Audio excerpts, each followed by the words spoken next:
Hey, hi. So, it was a month before I filed my retirement sa school. Sobrang emotional ako, no? So much emotion. Imagine that is 27 and a half years ako na sa school bago din nandito. That was December, I remember. Para papaurong ako, no? Ayoko muna, hindi ko muna tutuloy. Tapusin ko muna yung hanggang bakasyon.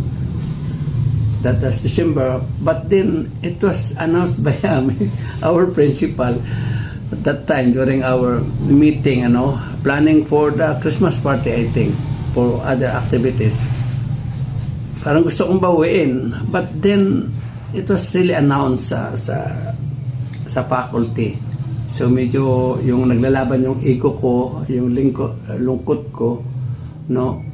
Although at that time, parang pabiro lang yung sabi ko, although may mga plano, pero pabiro. But then, nandun na, okay, it was announced, then I have to decide na, okay, tutuloy ko na lang. Though, okay rin, kasi mayroon pa akong mga plano sa pamilya, sa mga anak ko, although tapos na silang lahat. Sabi ko nga, nagbibiro ako bago ako magkaapo, sana ma-ice cream so, ganun. And mangyayari lang ito kung ako ay out na sa school. So during that time, really, yung emotion, you know what, there's, parang kapag ako nag-isip, nandito ako talaga sa bahay, pero pabayanan ako ni Mrs. nandito sa tindahan. Nandito ako sa bahay ay, hanayaan niya ako dito, pero habang nagmumuni-muni, sabi nga, there's a humming at the back of my mind na sinusundan ko. Habang sinusundan ko siya ay, nakuha ko yung ballpen, nagsusulat ako. Then, little by little, nabubuo ko yung lyrics. Ang title nga nito ay Teachers Forever, nabubuo ko. Then, hanggang sa matapos ko, ini-edit ko na lang siya, inaayos ko. Then, nagharap ako dito, sa gitara pa muna. Napiplay ko, pero parang ako maganda sa piano. Although hindi man ako ganun kagaling magtugtog. Then, I tried to play. I recorded it. 3 times, mga 5 trials siguro bago ko naayos yung na-perfect yung tamang timing, tuno, and also the lyrics. So, I recorded it. Then, ngayon nga, October, I play nila Marsote. So, naalala ko to. Kaya, sinisend ko ito sa social media. And now, bumalik ulit sa akin. Teka nga, paano ko nga bagay ito. And then, sabi ko nga, masarap siguro i-record, alalahanin. But, sa totoo lang, until now, I am not really 100% na naka-move on. Mahirap, sabi nga lang nila, ay asama akong mapagbiro. Pero, but then, in reality, emotional din ako. Hindi ko maka-move on 100% yung sa school ako. Ayoko nga dumalaw minsan, pero minsan napapapunta ako doon dahil may kinakailangan lang talaga. Kinakailangan, papirmahan o kausapin, napuntahan. But, siguro, I don't know, 1 taon, 2 taon, ganun eh. But then, okay lang yun. So, God's will, utay-utay. So, this is the song. Though, marami na nakapakinig sa inyo nito, but now, just to prove na ako talaga ang gumawa nun, then I'm going to sing it again. Hindi ko alam kung makukuha po yung tamang timbre ng boses with my organ here. So, why? Again, bumalik ulit ako doon sa panahon. Kasi Teachers Day, marami ako nababasa, napanood sa TikTok, social media, sa FB na batian. So, naalala ko tong kantang ito. This song entitled Teachers Forever. So, subukan ko kung may play ko pa ulit, okay? Pasensya na.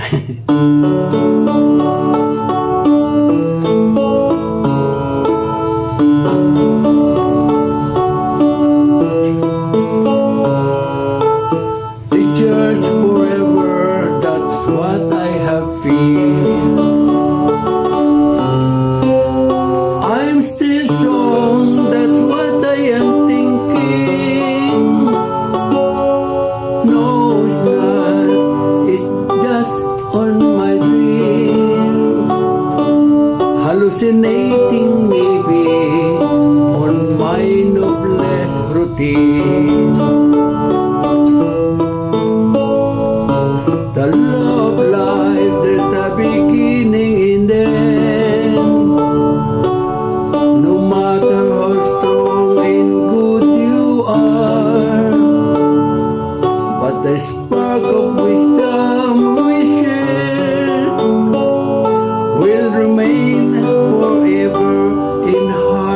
in mind.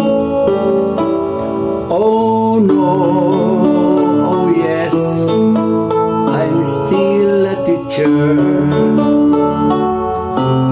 not in rectangular world, but in my own life's way.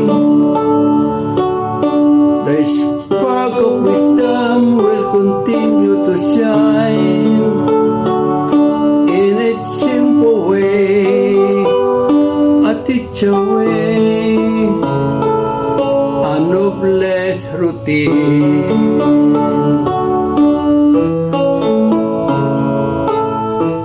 So, that's it. Pero at this time, parang medyo ilang buwan na rin. January, February, March, April, May, June, July, August, September. So, October. It's almost 10 months. Parang kailan lang, Kako, maybe it's about time to change the mode or the tempo of the song. Medyo pasayahin ko kaya kako. That's why I recorded it.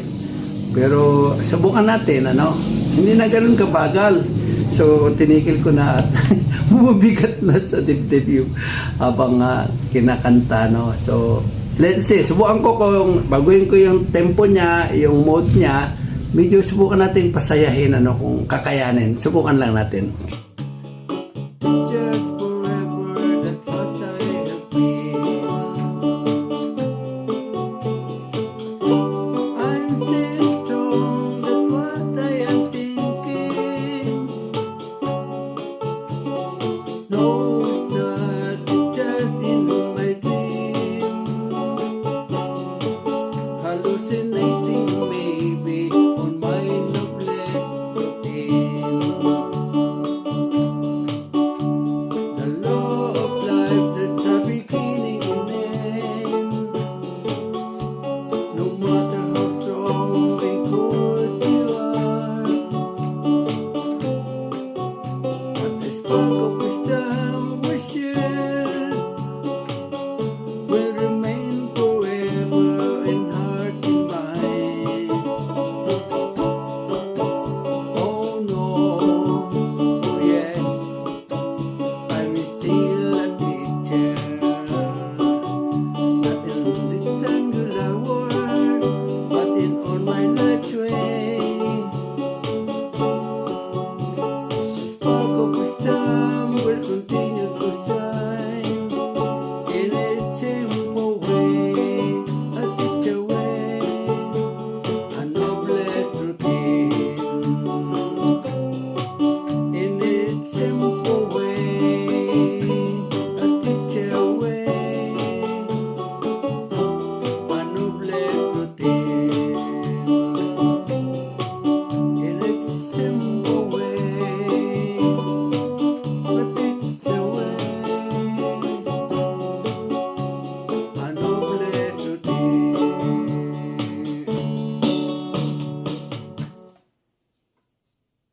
And thank you.